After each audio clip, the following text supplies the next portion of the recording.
Hey, it's Alex from Android Central. We're here at CES 2014 with ASUS and the new Zenfone line, starting off here with the Zenfone 4. It's a 4-inch handset, very cheap, selling for $99 in the US. 4-inch screen on the front, we've got Android 4.3 Jelly Bean running on here with an update to 4.4 promised.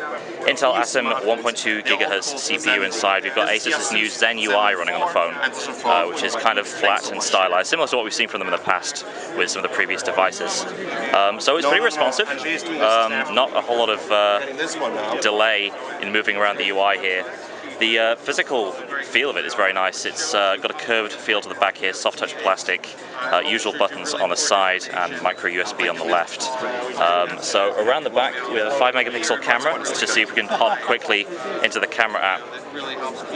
And looks pretty good. Not the best lighting conditions here, but very fast to capture images, so that's good to see. So let's move on now and take a look at the 5 and the 6. Alright, next up is the ASUS Zenfone 5. This is a slightly larger 5-inch display, 720p. We've got a similar sort of feel on the back with this metallic, almost sort of matte texture.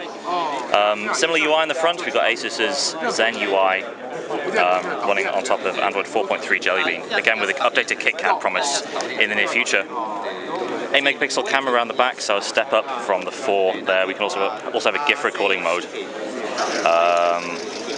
shooting up to 30 frames there in quick succession.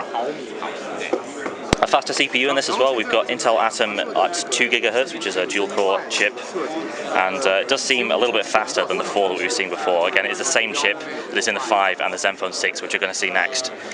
And finally here we have the ASUS Zenfone 6, 6-inch display here, 720p, so not the highest resolution, but the display looks pretty good. Colors are bright and pretty vivid. If we crank it all the way up here, you can just see just how bright it gets. We've also got ASUS's Zen UI on here, just as we've seen a bunch of other devices here today. So some of the apps we're familiar with here, we have the ASUS Cloud stuff hooked into the video player. 13-megapixel camera around the back, so a big step up from the other two. We'll just see if we can get a quick test shot there. Of course, this is using ASUS's Pixel Master technology for better low-light captures, and it seems to be working pretty well. In terms of just the physical hardware of the thing, we've got kind of a curved design here, a bunch of different colors available. This one is the red version, which has kind of metallic feel to the back of it. Flattened edges, a little bit like the HTC One. We've got the trim down below here, capacitive buttons, and on the side we've got the usual physical keys for power, volume up the top, and your headphone jack down there. So it's a very big device, kind of light for the size of device it is, and that's kind of a running theme of a lot of ASUS's devices on show here today at CES. So there we go. That is a very quick look at the ASUS Zenfone devices here in Las Vegas. Thanks for watching.